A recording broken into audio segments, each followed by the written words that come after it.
May lecture si Heart Evangelista kung paano ang rich girl laugh. Samantala ay pinagdiwang ni Nakapuso stars Jeneline Mercado at Dennis Trillo ang second birthday ng kanilang anak na si Dylan. Narito ang report ni Hazel Alviar.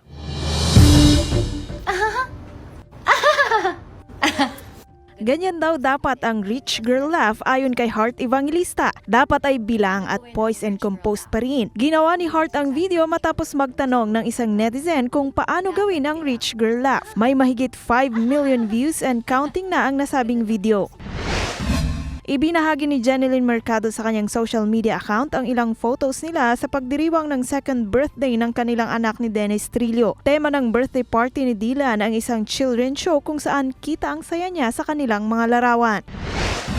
Nagpaalam na kamakailan lang ang mga karakter ni na Dominic Ochoa at Dennis Barbacena na sina Michael at Doc Yula sa abot kamay na pangarap. Nasawi sila dahil sa virus sa tampok ngayon sa serye. Personal lamang na maalam ang dalawa sa kanilang co-stars kung saan naging emosyonal hindi lang ang dalawa kundi maging sina Jillian Ward, Hazel Kinochi at iba pa nilang kasamahan. Hazel Alviar, Balitang Southern, Tagalog.